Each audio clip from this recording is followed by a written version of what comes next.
సుకన్య చ్వలనుల కథ. వ్యాసుడు చిన్నగా నవ్వి వివరాలు చెప్పాడు. జన్మేజయ, నీ సందేహం సమంజసమే. సర్యాతికి 400 మంది భార్యలున్నారు. అందరూ అందగత్తలే, రాజపుత్రికలే. వారందరికీ ఒకే ఒక గారాల కూతురు ఈ సుకన్య. ఒక రోజున ఈ అమ్మాయి రాజధానికి చేరువలోనే ఉన్న ఒక సరోవరానికి వెళ్ళింది. అది మానస సరోవరానికి అన్నింటా సాటి వచ్చే సరోవరం. రేవులోకి దిగేందుకు వీలుగా మెట్లు ఉన్నాయి. స్వచ్ఛమైన నీళ్లు, నీటి పక్షుల కులకూజితాలు, రకరకాల కమలాలు, తుమ్మెదలు, 4 వైపులా గట్ల మీద ఎత్తుగా ఒత్తుగా పెరిగిన చెట్లు, వాటికి అల్లుకొని పుష్పించిన లతలు, సుఖపికాలాపాలు. ఆ చెట్ల మధ్యలో ఒక శుభప్రదేశంలో భార్గవుడైన చ్వలనుడు తపస్సు చేసుకుంటున్నాడు. పరమశాంతుడు. విజన ప్రదేశం కదా అని అక్కడికి చేరి తపోదీక్ష స్వీకరించాడు. ఇంద్రియాలను నిగ్రహించుకొని నిరాహారుడై మంచినీళ్ళైనా ముట్టకుండా, కూర్చున్న చోట నుంచి కదలకుండా మహాదేవిని ఉపాసిస్తున్నాడు. అతని చుట్టూ తీగలు లతలు పెరిగి పుట్ట ఏర్పడింది. పిపీలకాలు చేరాయి. అందులో ఒక మహర్షి తపస్సు చేసుకుంటున్నాడని ఎవరూ అనుకోరు. పైకి కనిపించడు. అంతా ఒక మట్టి పుట్ట. ఆ ప్రాంతానికి వెళ్ళింది ఈ సుకన్య. సర్యాతి తన భార్యలతో కలిసి సరోవరంలో జలక్రీడలో ఆడుతున్నాడు. సుకన్య ఏమో తన చెలకెత్తెలతో వన విహారం చేస్తుంది. ఆ పువ్వులు ఈ కాయలు తుంపుతూ అంతా కోలాహలంగా ఆడుతూ పాడుతూ తిరుగుతున్నారు. వారి అందెల సవ్వడులు అడవిలో సుకుమారంగా మారుమ్రోగుతున్నాయి. సుకన్య రవ్వంత అలసిపోయి ఆ పుట్ట దగ్గర చతికిలబడింది. దాని రంధ్రాల్లోకి చూపులు నిగుడించింది. లోపల ఏవో 2 మిడుగురులు మెరుస్తున్నట్టు కనిపించింది. ఏమిటో తెలుసుకోవాలనిపించింది. ఒక పొడవాటి సన్నని పుల్లను తీసుకొని పొడవబోయింది. అందులో ఉన్న చ్యవనుడు సుకన్యను చూశాడు. రతీదేవిలా కనిపించింది. ఎండిపోయిన గొంతును పెగిల్చుకొని, కళ్యాణి, ఏమిటది? విశాలాక్షి, దూరం జరుగు. చంద్రవదన, నేను తపస్విని. కృసోదరి, ఈ పుట్టను నాశనం చేయకు అని సన్నగా హెచ్చరించాడు. అయినా సుకన్య ఆగలేదు.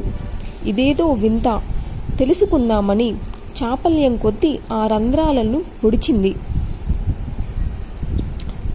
చ్యవనుడు కళ్ళుపోయాయి.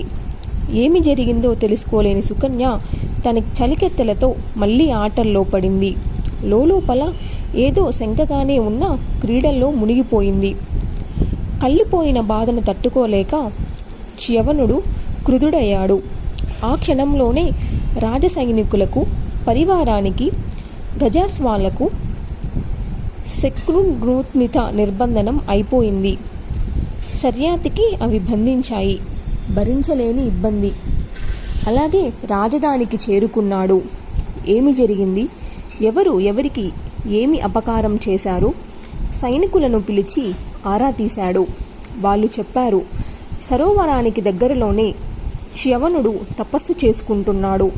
బహుశా మన వాళ్ళలో ఎవరో అతడికి ఏదో అపకారం చేయడమో అవహేళన చేయడమో జరిగి ఉంటుంది. ఆ తపస్వి కోపించి మనందరికీ మలమూత్ర బంధనం చేసి ఉంటాడు అని. సర్యాతి ఇంకా విచారణ కొనసాగిస్తున్నాడు. అందరూ మాకు తెలియదంటున్నారు. సైనికులకు, రాజుగారికి, గజాస్వాలకు శంక్రున్యూత్రాలు అవ్వడం లేదు. ఇదంతా గమనించిన సుకన్య తండ్రి దగ్గరికి వెళ్ళి పుట్టరంధ్రాలలో తాను పొడిచిన పుల్ల కొసకు తేమ అంటిన సంగతి, నీరసంగా హాహాకారాలు వినిపించిన సంగతి చెప్పి, ఆ పుట్టలో ఎవరో ఉన్నారు, ఏమి జరిగిందో మాత్రం నాకు తెలియదని అమాయకంగా విన్నవించింది. రాజుకి విషయం అర్థమైంది. వెంటనే పుట్టను చేరుకున్నాడు. దుఃఖిస్తున్న చ్యవనుడు రంధ్రాలలో నుంచి కనిపించాడు. మెల్లగా వాల్మీకాన్ని పగలగొట్టించాడు సర్యాతి. సాష్టాంగపడ్డాడు. వినయంగా నమస్కరించి నిలిచి స్తుతించాడు. అజ్ఞానం వల్ల మా అమ్మాయి నీకు తీరని అపకారం చేసింది, క్షమించు. మహామునీశ్వరులకు క్రోధం ఉండదని విన్నాను. అమాయకురాలు, చిన్నపిల్ల, మా సుకన్యను క్షమించు అని ప్రాధేయపడ్డాడు. రాజా, నేనింతవరకు ఎప్పుడూ ఎవరి మీద దేనికి కోప్పడలేదు. ఇప్పుడు కూడా మిమ్మల్ని నేనేమీ శపించలేదు. ఏ పాపము ఎరిగని నా కళ్ళు పొడిచిన పాపం బహుశా నిన్ను నీ వాళ్లను పట్టి పీడిస్తున్నట్టుంది. దేవీ భక్తులకు అపరాధం చేస్తే ఇంతే. హరిహరాదులనైనా సరే దుఃఖాలు పాలు కావాల్సిందే, శాస్తి అనుభవించవలసిందే. ఇప్పుడు నేనేమి చేయను? ఎలా జీవించాలి? అసలే వృద్ధుణ్ణి, ఇప్పుడు అందుణ్ణి. నాకు సేవలు ఎవరు చేస్తారో? ఎలా బతకను? మహర్షి, సేవకులు కావాల్సినంత మందిని నేను నియమిస్తాను. భక్తి తాత్పర్యాలతో అహర్నిశలు నీకు సేవలు చేస్తారు. తపస్సులు అల్పక్రోధులన్నారు. ఇంతటితో మమ్మల్ని క్షమించమని మరొకసారి అభ్యర్థిస్తున్నాను. మహారాజా, గుడ్డివాడినైపోయాను. ఇదా నిర్జనారణ్యం, ఎలా తపస్సు చేసుకోగలను? నువ్వు సేవకులు నియమిస్తావు సరే, వాళ్ళు శ్రద్ధగా సేవించొద్దు. వాళ్ళు నీ వాళ్ళు నన్ను ప్రేమగా చూసుకుంటారా?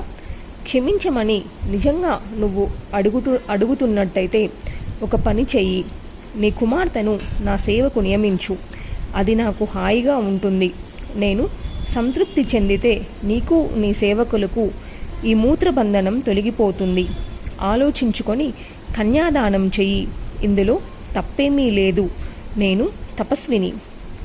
చ్యవనుడు చేసిన ఈ ప్రతిపాదన శర్యాతి గుండెల్లో ప్రకంపనాలు పుట్టించింది. ఇస్తానని కానీ ఇవ్వనని కానీ ఏమీ చెప్పలేకపోయాడు. అంధుడు, వృద్ధుడు, కురూపి, పైగా తపస్వి. ఇతడికి దేవకన్య లాంటి మా అమ్మాయిని ఇస్తే సుఖపడుతుందా? అమ్మాయి సుఖం మాట అలా ఉంచు. నేను సుఖంగా జీవించగలనా? నా అనారోగ్యం కుదుటపడడానికి కూతురు సుఖాలను త్యాగం చేయనా? ఎంత పనికిమాలిన వాడైనా చేస్తాడా? మంచో చెడో తెలిసి నేనెలా చేయను? ఇతడితో సంసారం ఎలా చేస్తుంది? ఏమి సుఖపడుతుంది? యవ్వనంలో ఉన్న సుందరాంగి తనకు తగిన భర్త కావాలని కోరుకుంటుందే తప్ప ఇలాంటి వృద్ధుణ్ణి, అంధుణ్ణి ఇష్టపడుతుందా? అనురూప భర్త దొరికిన ఆ వయసులో మన్మధుణ్ణి తృప్తిపరచడం అసంభవమంటారు. ఇంకా ఇలాంటి మగడితో సంసారమైతే చెప్పాలా? రూప యవ్వనవతి అయిన అహల్య తపశీలుడైన గౌతమునికి భార్య అయింది. ఇంద్రుడితో వంచనకు గురి అయింది. భర్త శపించాడు. తన తప్పు తెలుసుకుంది. పశ్చాత్తాపం పొందింది. ఇలాంటి ధర్మ విపర్యాయాలు జరుగుతాయి అనురూప వివాహాల వల్ల. అందుచేత సుకన్యను ఈ చ్యవనుడికి ఇవ్వను. మూత్రబంధన బాధను అనుభవిస్తాను అని ఒక నిశ్చయానికి వచ్చి మౌనంగా సాలోచనగా నిష్క్రమించి ఇంటికి చేరుకున్నాడు. మంత్రులను సమావేశపరిచాడు. ఈ ధర్మ సంకట పరిస్థితిలో మీరంతా బాగా ఆలోచించి నాకేదైనా మార్గం చూపించండి. ఏమి చేయమంటారో చెప్పండి అని సలహా అడిగాడు. అందరూ ముక్తకటంగా ఒకే మాట చెప్పారు. ఒక కురూపి వృద్ధ తపస్వికి ఇంతటి సుందరాంగి సుకన్యను ఇవ్వమని ఎవరు మాత్రం ఎలా చెబుతారు అన్నారు. శర్యాతి ఏ దారి దొరకక మదన పడుతున్నాడు. సుకన్యకు ఈ సంగతి తెలిసింది. చిన్నగా నవ్వుకుంది. సరాసరి తండ్రిని చేరుకుంది. నాన్నగారు, ఇందులో మీరు ఇంతగా మదన పడవలసింది, దిగులు పడవలసింది ఏమీ లేదు. నేనిప్పుడే వెళ్ళి ఆ మహర్షిని ఓదారుస్తాను, ప్రసన్నుణ్ణి చేసుకుంటాను, నన్ను నేను సమర్పించుకుంటాను అంది. అమ్మ, ఏమిటి ఈ సాహసం? నువ్వు ఆ వృద్ధుడికి పరిచర్యలు చేస్తావా? అందున ఆ ఘోరారణ్యంలో ఒంటరిగా. అతడు అసలే క్రోధనుడు, అంధుడు. ఇవి ఆలోచించావా? ఏ తండ్రి అయినా కన్న కూతురిని అందగాడికి, యువకుడికి, ధనవంతుడికి, విద్యావంతుడికి, గుణవంతుడికి ఇవ్వాలనుకుంటాడే గాని ఇలాంటి కురూపికి, మృదుడికి, తాపసికి ఇవ్వాలనుకుంటాడా? కూతురు ఇష్టపడితే మాత్రం తాను ఒప్పుకుంటాడా? నువ్వెక్కడా, ఆ చ్యవనుడెక్కడా? ఏ ఒక్క అంశంలోనూ అనురూపత లేదు. ఎలా అంగీకరించను తల్లి? ఇది అన్యాయం. అంతఃపుర సౌధాలలో నివసించిన కూతురికి అడవుల్లో పర్ణశాలల్లో నివాసం కల్పించనా? ఇంతకన్నా నేను నా సైనికులు ఈ అనారోగ్యంతో ఇలా మరణించడమే మంచిది. ఏది జరగాలని రాసిపెట్టి ఉందో అది జరుగుతుంది, అంతే. నేను బంబేలు పడిపోయి చూస్తూ చూస్తూ నీకు అన్యాయం చేయలేను. అమ్మా, నువ్వు స్థిరచిత్తంతో ఉండు. ఏ అంధుడికి నిన్ను ఇవ్వనుగాక ఇవ్వను. ఈ రాజ్యం, ఈ దేహం ఉంటే ఉండని, పోతే పోని, బాధ లేదు. ఇది నా నిర్ణయం, ఇది నా నిశ్చయం. తండ్రి, శ్రవణ మహర్షికి చేసుకోవడానికి నేను ముమ్మాటికి ఇష్టపడుతున్నాను. ఏమీ బాధపడటం లేదు. నన్ను అతడికి ఇచ్చి వివాహం జరిపించు. నా వల్ల నీకు నీ సైన్యానికి ఏ కష్టమూ రాకూడదు. మీరంతా సుఖంగా జీవించాలి. అదొక్కటే నా ఆకాంక్ష. సంతోషంగా నా భర్తకు నేను సేవలు చేసుకుంటాను. అతడు పరమపావనుడు, తపోధనుడు. భక్తితో ప్రీతితో సపర్యలు చేసి తరిస్తాను. బుధుడికి సహాయపడటంలో ఉన్న సంతృప్తిని నన్ను పొందనివ్వండి. నాకు భోగాలపై కోరిక లేదు. స్వస్థ చిత్తంతోనే ఈ నిర్ణయం తీసుకున్నాను. స్వస్థ చిత్తంతోనే ఈ మాట అంటున్నాను. నన్ను అనుమతించు. సుకన్య ఇంత దృఢంగా తన నిశ్చయాన్ని ప్రకటిస్తే విన్న మంత్రులు, సామంతులు అంతా ఆశ్చర్యపోయారు. సర్యాతి కాసేపు బాధపడినా చివరికి సంతోషించాడు. పుత్రికతో వెంటనే బయలుదేరి శ్రవణుడికి దర్శనం కలిగించాడు. సాష్టాంగ నమస్కారం చేశాడు. స్వామి, ఇదిగో మా అమ్మాయి సుకన్య నీకు సమర్పిస్తున్నాను, స్వీకరించు అను అప్పగించాడు. శ్రవణుడు సంబరపడి ముసిముసి నవ్వులు చిందించాడు. సర్యాది తెచ్చిన కానుకలన్నింటినీ తిరస్కరించి సుకన్యను మాత్రమే స్వీకరించాడు. అతడు ప్రసన్నుడు కావడంతో రాజుకు, సైనికులకు శృత్నత్రబంధనం వదిలిపోయింది. సర్యాతి మహారాజు గ్రహోన్ముఖుడై బయలుదేరుతుండగా సుకన్య అంది, తండ్రి, నా భూషణాలు, చీనాంబరాలు అన్నీ వెనక్కి తీసుకొని వెళ్ళిపో. నారచీరలను కొన్నింటిని ఇప్పించు, చాలు. ముని పత్నిని కదా ఈ క్షణం నుంచి, అందుకని అవే వల్కలాలు ధరిస్తాను. భర్తతో పాటు తపస్సు చేసుకుంటాను. నీ కీర్తిని, నీ వంశగౌరవాన్ని నిలబెడతాను. ముల్లోకాలలోనూ నిలబెడతాను. పరలోక సుఖం కోసం ఇప్పటి నుంచి జీవిక సాగిస్తాను. అహర్నిశలు అదే మార్గంలో పయనిస్తాను.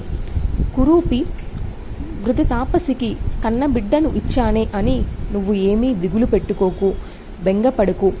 వశిష్ఠుడు అరుంధతీదేవిలాగా, అత్రి మహర్షికి అనసూయాదేవిలాగా నేను ఈ శ్రవణ మహర్షికి ధర్మపత్నినై కీర్తి ప్రతిష్టలు పొందుతాను. నీకు పేరు ప్రఖ్యాతి తెస్తాను. నేను మరోలా ప్రవర్తించి అప్రతిష్ట తెస్తానేమోనని భయపడుకు. పతివ్రత మార్గం కలలో కూడా విడువను. ఇది నా ప్రతిజ్ఞ. పరమధర్మగుడైన సర్యాతి ఈ మాటలకు కుమిలిపోయాడు. దారుణంగా విలపించాడు. గత్యంతరం లేదన్నట్టు నారచీరలు తెప్పించి అందించాడు. సుకన్య వాటిని సంతోషంగా స్వీకరించి కళ్ళకు అద్దుకుంది. ఒంటి మీద నగలన్నీ తీసేసింది. వాలు జడ ముడిచుట్టింది. నారచీరలు ధరించింది. పట్టు పుట్టాల రత్నాభరణాలు తండ్రికి అందించింది. సర్యాతి ముఖం పాలిపోయింది. నోట మాట రాలేదు. అడుగు ముందుకి కదలలేదు. శిలాప్రతిమలా అలా నిలబడిపోయాడు. అంతఃపుర కాంతులు ఈ దృశ్యాన్ని చూసి హృదయ విదారకంగా విలపించారు. ఓదార్చేందుకు ఎవరూ ధైర్యం చేయలేకపోయారు. విలపించి అలసిపోయిన రాజును, రాజకాంతలను కడకు మంత్రులు ఓదార్చారు. ఎట్టకేలకు తేరుకొని గుండెలు చక్కబెట్టుకొని అందరూ రాజధానికి బయలుదేరారు. రాజపుత్రిని ఒక మునిరాజుకు సమర్పించి బరువెక్కిన గుండెలతో మెల్లగా రాజధానికి చేరుకున్నారు. సుకన్యాదేవి పూర్తిగా పతిసేవలో విమగ్నురాలయ్యింది. ధర్మతత్పరురాలై అగ్నులను అర్చిస్తుంది. కందమూల ఫలాలను ఏరి తెచ్చి భర్తకు అందిస్తుంది. ఉదయమే వేడి నీళ్లతో స్నానం చేయించి వల్కలాలు ధరింపజేసి శుభప్రదేశంలో ఆసనంపై కూర్చోబెట్టి దర్భలు, కమండలూదకాలు మొదలైన పూజా సామాగ్రిని అందించి దగ్గర నిలబడి నిత్యకర్మలు చేయిస్తుంది. అడవిలో గాలించి నివార ధాన్యం తెచ్చి ఎండబోసి దంచి చెరిగి రుచిగా వండి పెడుతుంది. పక్క ఫలాలను భుజింపజేస్తుంది. భోజనం అయ్యాక ఆచమనానికి నీళ్లు అందించి కాళ్ళు చేతులు కడిగి తాంబూలం అందించి తీసుకువచ్చి శుభ్రాస్తరణం మీద విశ్రమింపజేస్తుంది. వింజామర వీస్తుంది. అటుపైన పతి అనుమతి తీసుకొని తాను వెళ్ళి శరీర సాధనంగా 2 మెతుకులో 2 ఫలాలో నోట్లో వేసుకుంటుంది. మళ్ళీ వచ్చి సన్నిధిలో కూర్చొని ఏమి ఆజ్ఞనాదా అని వినయంగా అడుగుతుంది. కాళ్ళు ఒత్తనా, మంచినీళ్లు కావాలా ఇత్యాదిగా అవసరాలు అడిగి తెలుసుకుంటుంది. సాయంకాల హోమాలకు, పూజలకు సంబరాలు సమకూరుస్తుంది. నైవేద్యాలకు ఫలాలు సిద్ధం చేస్తుంది. మెత్తని సియ్య ఏర్పరిచి పరుండబెడుతుంది. కాళ్ళు పట్టి భర్తకు సుఖనిద్ర పట్టేట్టు చేస్తుంది. భర్త అడిగితే కులస్త్రీ ధర్మాన్ని కాదనకుండా నిర్వహిస్తుంది. అతడి పాదాల చెంత తాను నడుం వాలుస్తుంది. అర్ధరాత్రి అపరాత్రి భర్త నిద్రలేస్తే అలికిడికి తాను లేచి వింజామర వీస్తుంది. శీతాకాలమైతే పుడకలతో సన్న మంట రగిల్చి వెచ్చదనం కలిగిస్తుంది. తెల్లవారుజామున పతి నిద్రలేచేసరికే తాను శుచే భర్తకు కాలకృత్యాల కోసం పాత్రతో నీళ్లు, మట్టి ముద్ద సిద్ధం చేసి అందిస్తుంది. తానే కూడా ఉండి దూరభూమికి తీసుకువెళుతుంది. అక్కడ కూర్చోబెట్టి తాను చాటున నిలబెడుతుంది. ముగించుకున్నాడని తెలిసాక దగ్గరకు వెళ్ళి పాత్రను అందుకొని నడిపించుకొని పర్ణశాలకు తీసుకువస్తుంది. అరుగు మీద కూర్చోబెట్టి కాళ్ళు శుభ్రంగా కడిగి ఆచమనం అందించి దంతకాష్టంతో దావనం చేయించి గోరువెచ్చని శుద్ధోదకం స్నానం చేయిస్తుంది. స్నానం చేస్తూ అవసరమైన మంత్రాలను చ్యవనుడు మననం చేసుకుంటున్నాడు. ఇది సంధ్యా సమయం, ఇది హోమకాలం అంటూ తెలియపరిచి ఆయా విధులను క్రమం తప్పకుండా నిర్విఘ్నంగా నిర్వహింపజేస్తుంది. ఇటువంటి దినచర్యతో సుకన్యాదేవి శ్రవణ మహర్షికి భక్తి శ్రద్ధలతో సేవిస్తుంది, ఆరాధిస్తుంది. అప్పుడప్పుడు వచ్చి వెళ్ళే అతిథి మహర్షులకు ఉచిత రీతిని గౌరవ మర్యాదలను నేర్పుతుంది. ఆనందంగా కాలం గడుస్తుంది.